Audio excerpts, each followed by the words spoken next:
let's jump into it.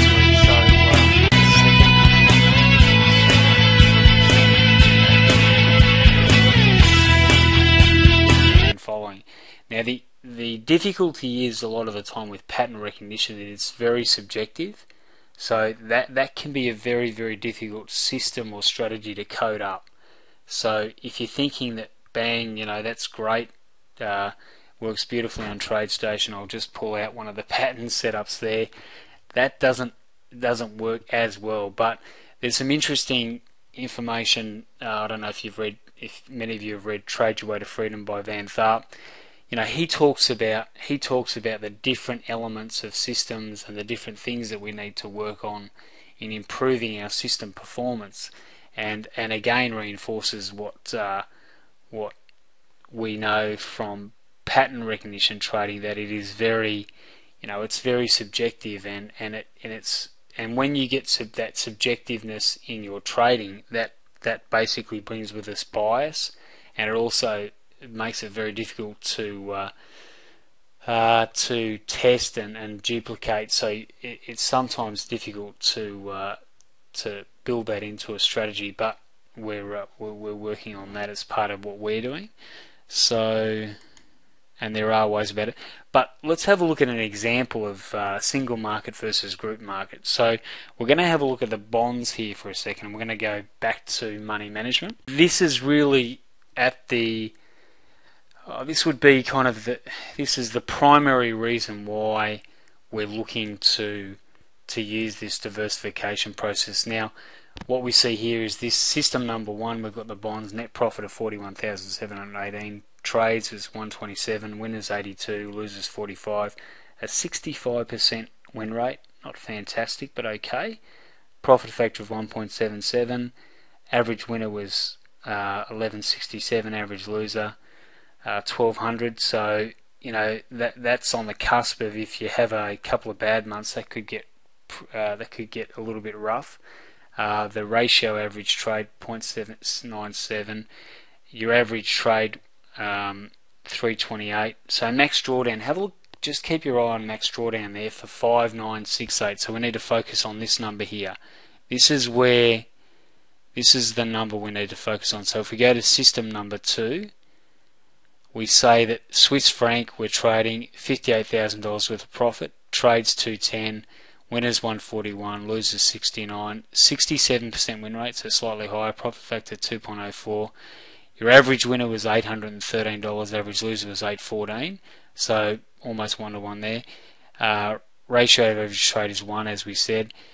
The average trade 278. The drawdown, so drawdown is 8125, so our previous drawdown 5967. Now these two systems, now this is where the edge comes with our trading. Are you okay with that? Do you want me to hold up for a second, and you may need to go up to the top right hand of the okay, cool.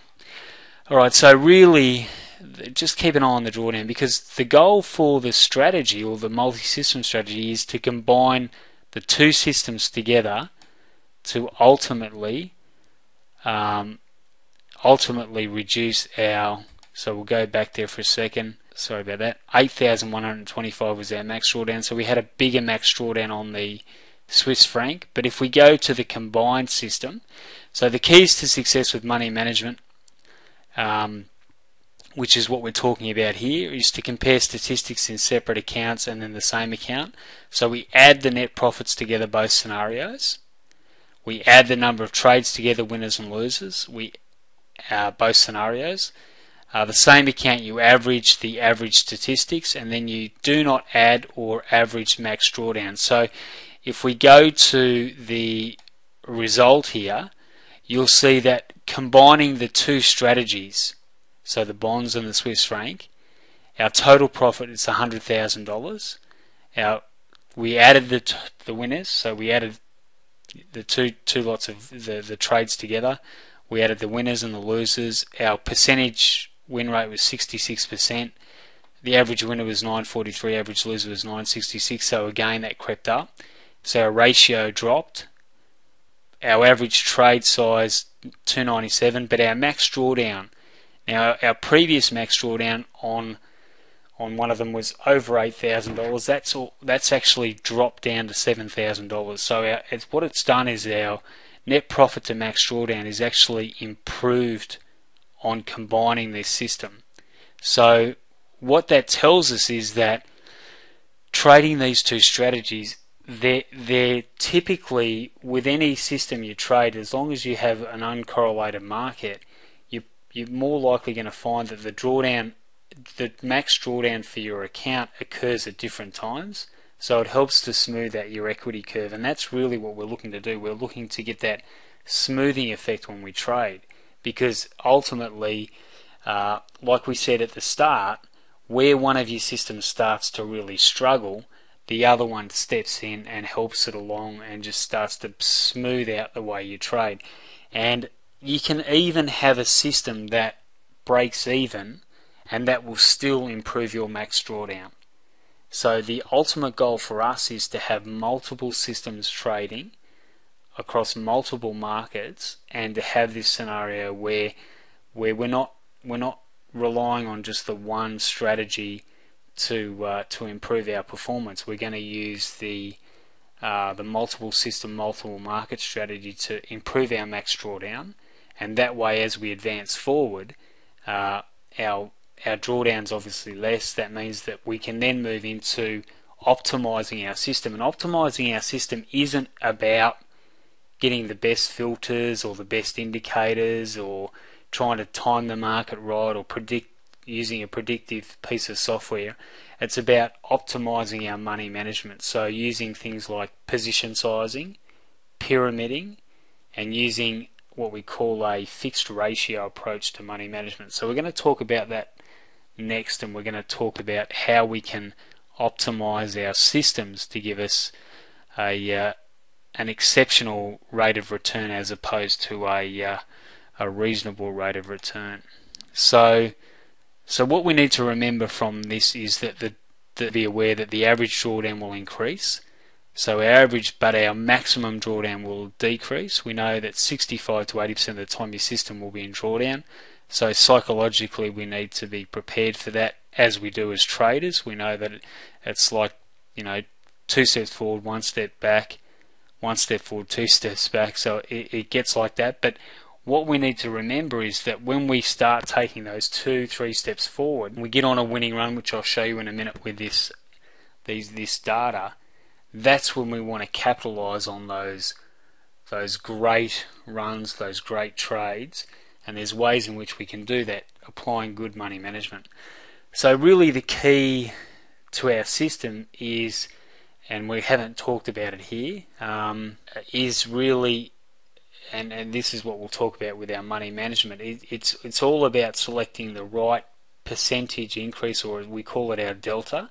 So for those of you who have done any type of fixed ratio trading, it's a term we use to increase our contract sizes. We use what we call a ratio to increase our contract size. So rather than, typically what happens with most of us is when we open a brokerage account, the broker says, all right, well, you're trading, this is what your margin is. You've got, $1,000 margin for the futures. We typically recommend you use, you apply 2% per trade, and that should keep you in that safety zone, that buffer zone.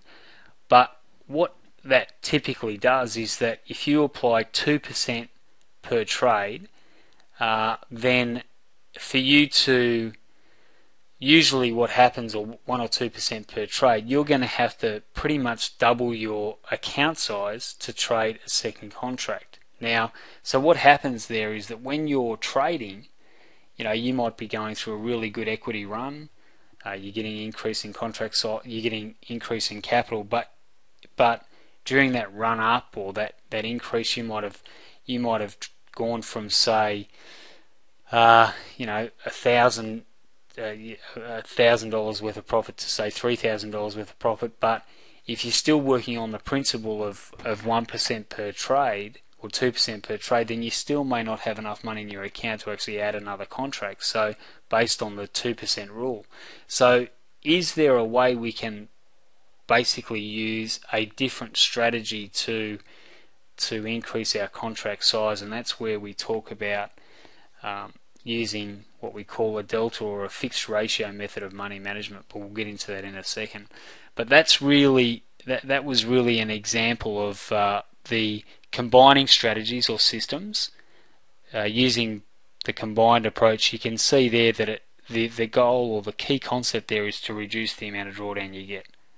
Ultimately, that's really what we're looking to do, and we optimize our system by not trying to find the greatest indicator or the best way to get into the market. And if you've read any of Van Tharp's books, and if you haven't, you definitely should grab a copy.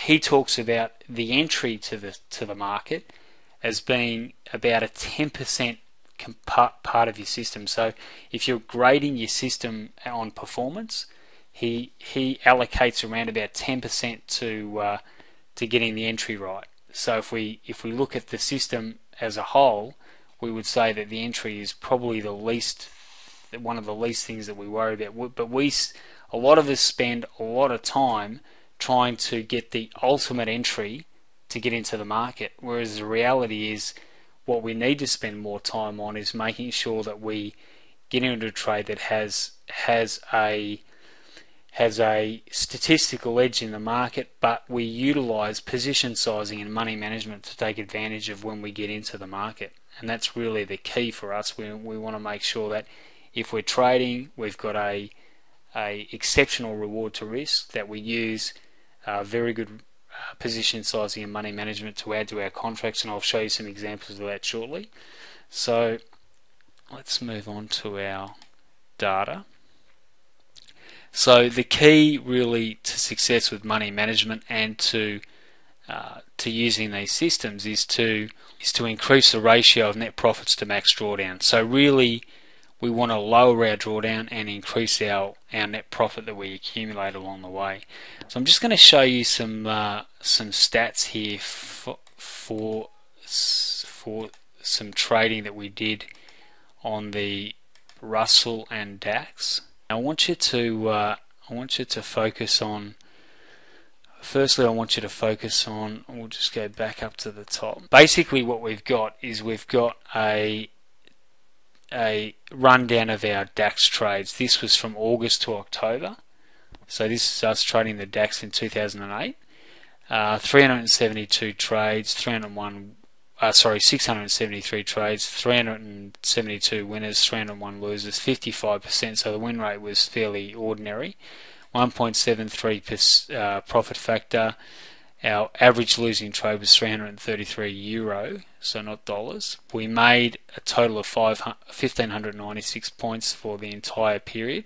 Now our maximum drawdown during this period, and you can see it here, our maximum drawdown during this entire period was around about 50% of our net capital. So we actually traded this system through a 50% drawdown, and we started with a fairly small trading account size, but you'll see that it really did nothing for the first couple of months that we traded, up until about, I think that was about June, July, and then it really got a kind of a boost up. But it went through a huge drawdown here towards September, so not really anywhere near the start of the system or start of the trading, which was good, but it did sustain a fairly significant drawdown. Now the key here is that the system made €1,596, so that's about €39,000, which is good on a strategy. I mean, that's a fair time to trade it, and I'll show you some numbers on the multi-system strategy over a 2-month period, not trading every single day, but it's done almost the same number, and this was over a 6-month period. So let's just go through the trade log here, and the key I want to show you is that just using the standard contract size, so not doing any money management at all, we net